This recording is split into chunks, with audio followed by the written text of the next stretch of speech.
Good morning, grade 4. Welcome back to grade 4 mathematics class. How are you all doing today? So we have already seen the measurements of length and also the measurements of weight. Today, let's see a few measurements of capacity and also the conversions of different units of capacity. So what do you mean by capacity? Capacity means how much something can hold. If it is a liquid, capacity means how much liquid or the amount of liquid something can hold is called its capacity.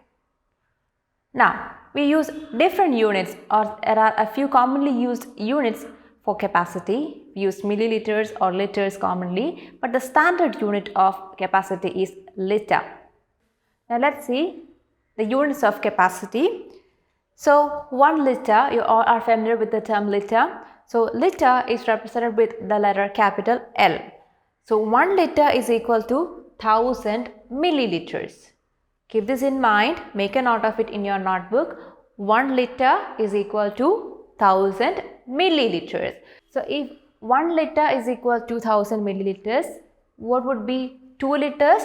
2 liters would be equal to 2 into 1000 milliliters, right? So, it will be 2000 milliliters. So, what would be 3 liters? 3 liters will be 3000 milliliters. 4 liters, 4000 milliliters, and it goes on like that. Now, if 1 liter is equal to 1000 milliliters or 1000 ml, what would be 1 ml? See, 1 liter is equal to 1000 ml or 1000 milliliters. What would be 1 milliliter? How would we find it out from here?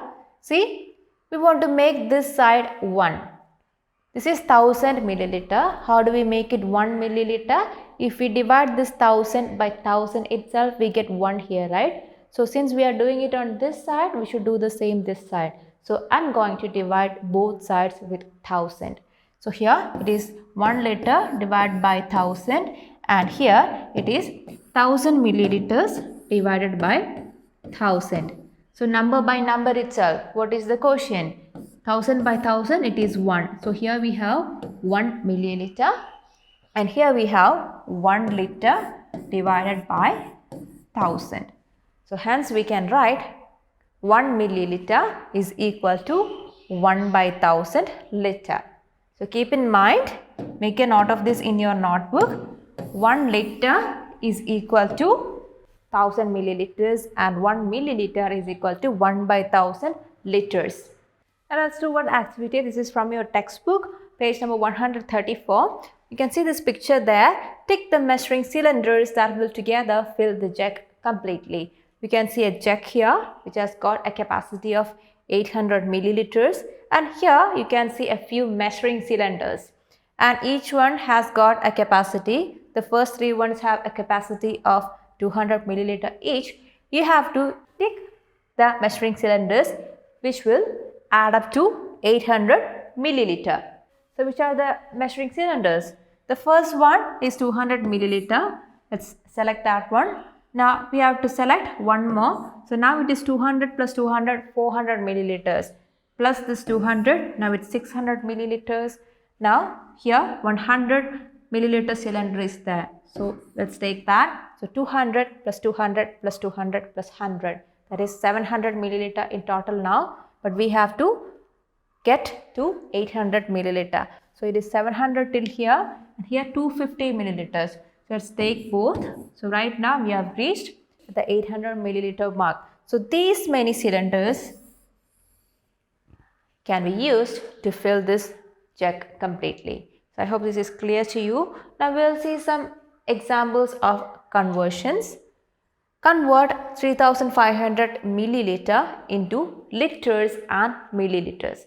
You see, the given measurement is in terms of milliliters, but you have to convert that into a combination of liters and milliliters. So, when you are given a question like this, the first step you can do is to split the given measurement for the ease of conversion. So, the given measurement is 3500 milliliter. It is not exactly 3000 but a little more than 3000. How much more? 500 milliliter more than 3000 milliliter. So we can split this 3500 as equal to 3000 plus 500. This is for the ease of conversion. Let's see. 3500 milliliter can be split as 3000 milliliter plus 500 milliliter. Now you see, we have to convert this as a combination of liters and milliliters. But the question is in terms of milliliters only. Now that we have split this part, we can convert this 3000 milliliter in terms of liters. See, 1000 milliliter is equal to 1 liter. So what about 3000 milliliter? 3000 milliliter is equal to 3000 by 1000. Why? 1 milliliter is equal to 1 by 1000 liter. So what would be 2 milliliter? 2 milliliter would be equal to 2 by 1000 liters. 3 milliliter will be equal to 3 by 1000 liters. So what would be 3000 milliliter? It would be equal to 3000 by 1000 liters, and that is equal to 3 liters. Now we have 3500 milliliter written as a combination here. So instead of this 3000 milliliter, let's replace it with the converted 3 liter. So instead of writing 3000 milliliters, we have written it as 3 liters and plus the 500 milliliter which was already in the question. So let's add that to the 3 liters. So it is 3 liter plus 500 milliliter, which is the same as writing 3 liters 500 milliliter with a space in between. So here we have changed the measurement given in milliliters into a measurement with a combination of liters and milliliters. So I hope this question is clear to you.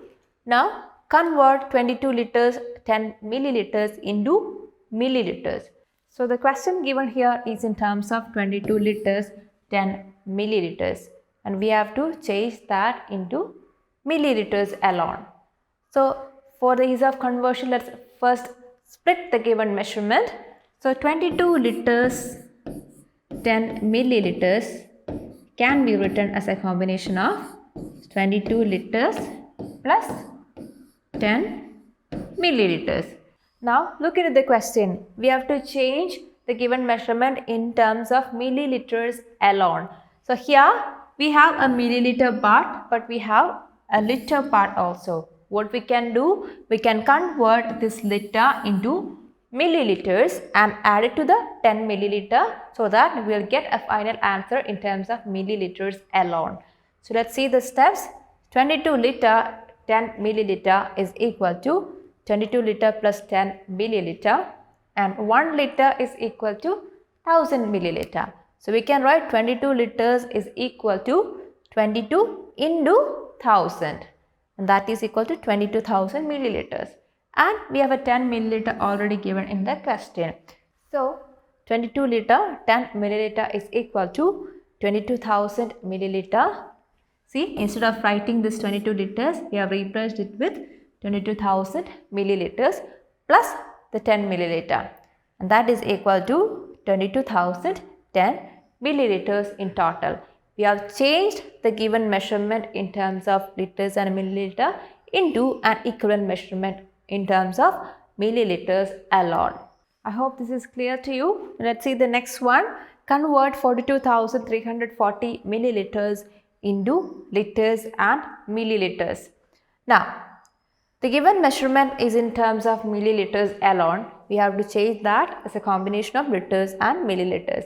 So as a first step, what we can do, we can split the given measurement in two.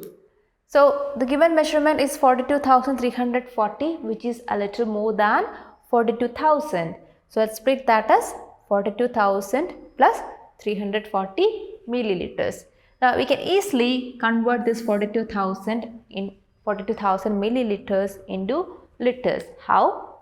1 milliliter is equal to 1 by 1000 liters. So 42,000 milliliter is equal to 42,000 by 1000 liters. Is equal to how much? It is equal to 42 liters. So right now we have changed this part into its equivalent in terms of liters. Now the question is to represent this given measurement as a combination of liters and milliliters. So now we can write the given measurement as equal to 42 liters plus 340 milliliters, which is the same as writing 42 liters 340 milliliters. I hope this is clear to you. Now let's see one more question. Convert 62 liters 180 milliliter into milliliters. So the given question is a combination of liters and milliliters. So let's split that for the ease of conversion. So how can we write? Here we have, after splitting, we have a liter part and a milliliter part. And we have to change everything into terms of milliliters alone. So we have to convert the liter part into milliliters. How do we do that? See, 1 liter is equal to 1000 milliliter, and hence 62 liters will be equal to 62 into 1000, which is equal to 62,000 milliliters. So we have changed the 62 liters in terms of milliliters. So we can write the given question, 62 liter 180 milliliter is equal to, instead of writing 62 liters, we have written 62,000 milliliters, the equivalent of 62 liters, plus the 180 milliliter, which was already given in the question. Add them together and we get 62,180 milliliters. See, we have changed the measurement in terms of milliliters alone. So I hope this was clear to you. Now you have to go through the topic measurement of capacity in page number 134 and also 135 of your textbook. Go through the topic once again and then move on to exercise 9.5. You have to complete all the questions from exercise 9.5 in your notebook. Then take a picture and send us routines. So that's all for today, children. Hope this was clear to you. We'll meet again in the next class with a new topic. Till then, bye.